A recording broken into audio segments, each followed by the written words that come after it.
Nice and tight. Perfect.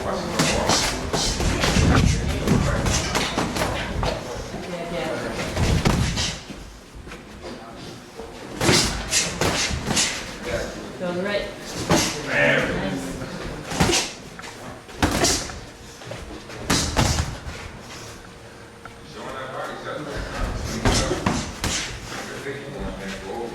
hand.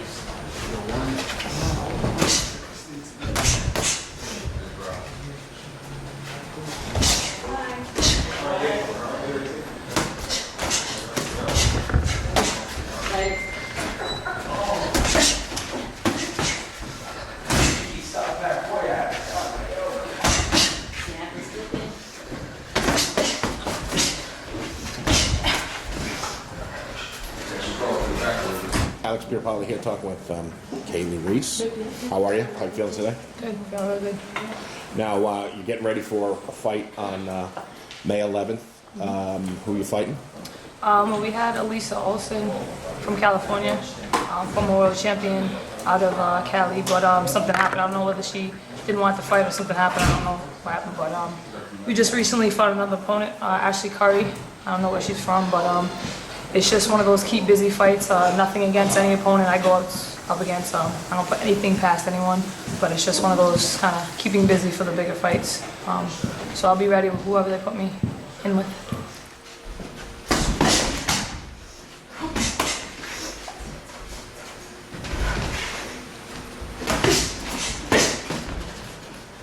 Now, what's your typical day consist of in terms of training? I wake up usually, with the exception of today, I usually wake up, either do strength and conditioning. I have a strength and conditioning coach out in Bedford.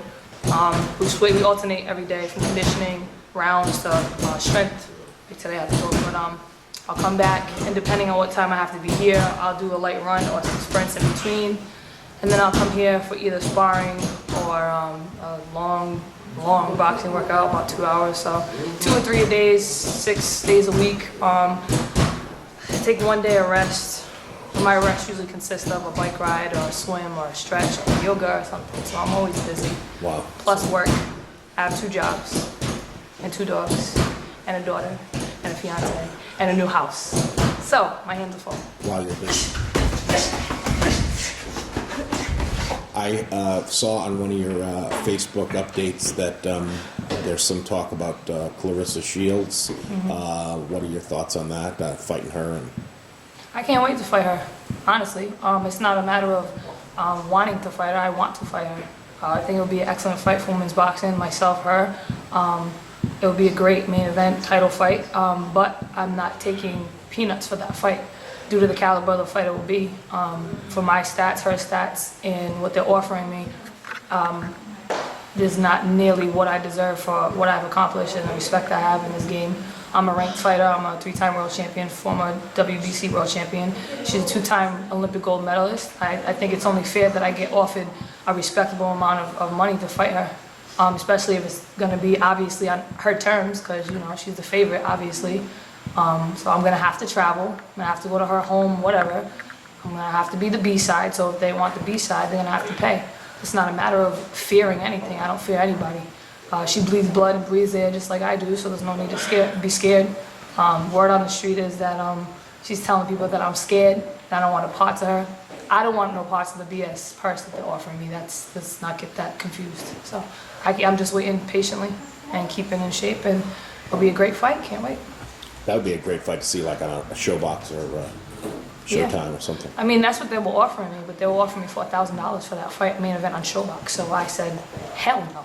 Oh, wow. Yeah, so I mean, dollars gotta make sense for both of us. I mean, obviously I fight anyone, anywhere, anytime. I love to fight, that's what I do. So I'm willing to compromise, but I'm not gonna take 4 G's for that fight for a main event. And I want 10 rounds, so I'm not gonna fight her 6 rounds. So I just think it'll be that caliber of fight. She's an elite fighter. I'm in the top of our weight class. Let's be real, we don't have that many fighters in middleweight, you know what I'm saying? So the fight is bound to happen, it's going to happen. It's just a matter of how bad the promoters want it. So I feel, I never demanded a lot of money. I've always kind of compromised everywhere I went. So I think it's only fair that I actually get what I deserve. seems like a really good matchup, and because of the availability of opponents at your weight class, I mean, it does seem something that's almost inevitable. Yeah. So that you do feel like it's not a question of if you fight, it's more a question of when you fight and when everything's right. Yeah, when everything's right. I've taken so many fights on just kind of a whim, like, oh, by the way, take this fight. It's like, okay, things don't really line up on my end because trainers, coaches, jobs and stuff, and I'm like, I'll make it work. But this one, because out of respect for her, the fighter that she is, shit, I deserve. So I mean, it's only fair. She also was. I mean, she's been talking on, it's good for boxing. This whole, I think also the fact that my name's coming up and her name back and forth so much is going to be a good hype. It's going to be a good hyped up fight, which is what we need in women's boxing as well. Something like the Shelly Vincent, Heather Hardy thing, they had so much rivalry before that fight. People watched and we got a lot of good views and it lived up to the hype. And they, with the men's boxing, that seems to be a strategy, is to make fights marinate. Yeah. So, hey, a little marinating can't hurt. Yeah, I'll marinate. That's fine. That's cool. I just want to marinate and then fall into a good purse. So it'd be awesome. Now, this seems like it's a really good time for women's boxing with both, like with Clarissa, with Katie Taylor, and with... So yeah, you're a fan of Katie Taylor? Yeah, when she's in Connecticut, we spar, and that girl, man, she brings the best out of me. I love that girl. She is a beast. She has her boxing IQ and her determination, her skill is just is like out of this world, man. She is very skilled. She adapts well. She's amazing to watch, and then it's amazing to spar with her. She's definitely putting women's boxing on the map. She is so like quiet and humble, but she is such a beast in that ring. And there's a couple of females that just went pro from amateurs. I can't, they're sparred, so my brain's a little mush, but can't think. But yeah, like you said, it's definitely a good era for women's boxing.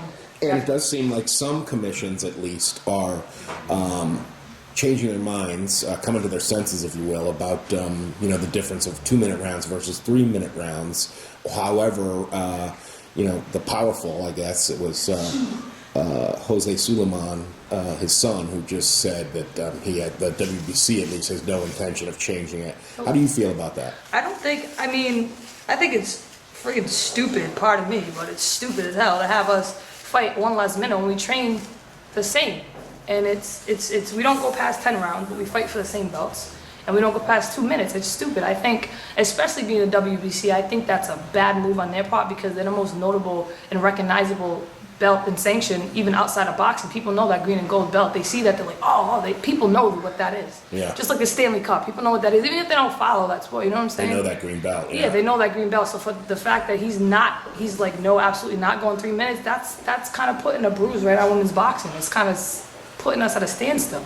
I think collectively, all the sanctions and the women's sanctions should be all the same. It should be all the same. I mean, especially they just made the move to make the WBC female belt the same as the men's. That's a step forward, but then you took a step back with saying, oh, we're not going to do 3 minutes though. Like, it's stupid. They make our belt small, or our round small, or our purse is hella smaller. Like, it's really stupid. But I think that's wrong on his part, and I would tell him that to his face. You should do 3 minutes. Or VCO. What's going on? Come on. Now, I've seen also you post things that you're not afraid to be political, which is cool. I like that a lot in athletes. I know some people it turns them off. But you spoke out against the Dakota Access Pipeline. Yep. How do you feel about that now that we've seen the changes? It's one of those executive orders that Trump passed to get it built. I mean, it was inevitable. There was so much unification as far as all tribes coming together to fight one cause, and it wasn't just fighting a cause against like a race of people. It was just a group of people, all races, all tribes, natives, non-natives, were coming together for a cause for humanity. It wasn't really about being native. It was about what's right and wrong. Deep down, I think everybody knew that once Trump was in, that was the first thing he was gonna do was sign that order. And it's not about, people making money. It's about drilling through sacred lands, drilling through a body of water that everybody uses for resources as far as drinking water. There is thousands and thousands of oil spills on land, in woods, in water. This is not something that's just happened. I mean, this is something that's come to the surface as far as the public eye now, which is a good thing. But I mean, I wish there was something I could do myself, but I think us coming together, as I say us, the people who were against the dapple, it's as long as we keep doing what we're doing, and I say we because I'm definitely against the dapple. I think eventually, because it's such a bad thing that I'm hoping and praying that they will stop drilling through sacred lands and bodies of water, because something big's gonna happen, and it's gonna be too late, and that's what I'm scared of. I've definitely tried to get down there, but due to a lot of circumstances in my personal life, I couldn't get down there, but I stand behind them, and it's crazy what you can do with a pen. Yeah. It's crazy what you can do with just a signature, so.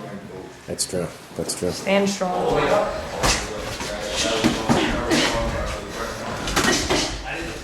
The other thing I hear a lot, covering boxing is men who haven't quite come around to liking female boxing yet. And they always tend to say the same thing. I'm not a sexist, but. Yeah. What do you think of that? Anytime you start off a sentence with, I'm not a racist, but I'm not a sexist, but that means you are. I mean, get over it. It's 2017. Women can do what guys do. Sometimes better than the guys. I mean, hey. What I know they don't like seeing is a bunch of, I'll say girls, not fighters, doing this in the ring. You know, that's what I don't have a taste for. And I'm sick of women's boxing being a novelty, and that's what a lot of men see it as. It's a novelty sport. It's just two pretty girls slapping each other. I mean, if you want to see that, go to the club and go watch some mud wrestling. But get over it. That's really all I have to say. Is women are here. Women can fight. There's so much good talent out there that unfortunately doesn't get showcased. We see the crappy fights on TV. Once, like Marlon, that fight was terrible. It was bad for women's boxing. I mean. Get over it. We're here, we're fighting, we can fight. People in here will attest. I've knocked out dudes, I've dropped dudes, I will spar, fight dudes. It comes down to actual fighters and skill. It doesn't come down to male or female. Yeah, that's the thing I think that probably a lot of men don't realize is that most women fighters have sparred men in the gym. Yeah. It's the main difference in a case like that is gender. I mean, they get in the ring together because it's the same weight class. Yeah. I mean, the majority of the time, like you said, with the exception of today, and she's probably my only female sparring, and I spar nothing but guys. I get female sparring, they come once and they leave. So, I mean, now, would I go as far as saying that females should fight guys? Hell no. When it comes down to a guy's a guy, girl's a girl, I wouldn't go that far. Now, I'm not like, yeah, go women. But as far as skill-wise and sparring, I mean, yeah, hell yeah. Same weight class, I spar guys that are bigger. Yeah, I always think it's a little ghoulish when they suggest matchups. It's almost like the idea of the Klitschko's, the brothers fighting each other. Yeah, you don't need to see it's stupid. You don't need to see a guy like actual fighting a girl. That's stupid. And whoever wants that is retarded. But as far as sparring and on the same skill level, and why not, man? Fighter's a fighter.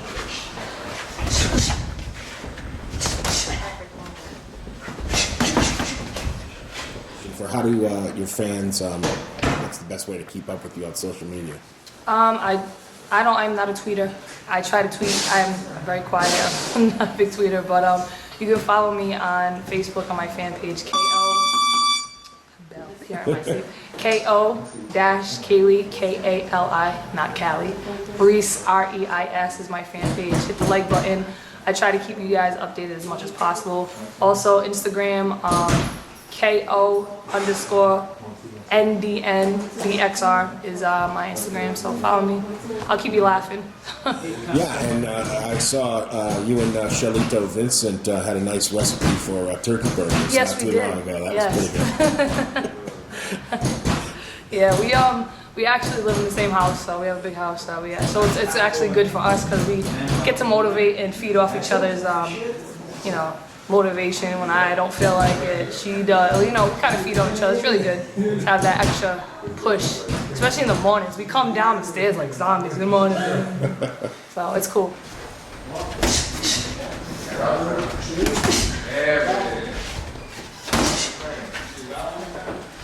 Come on May 11th.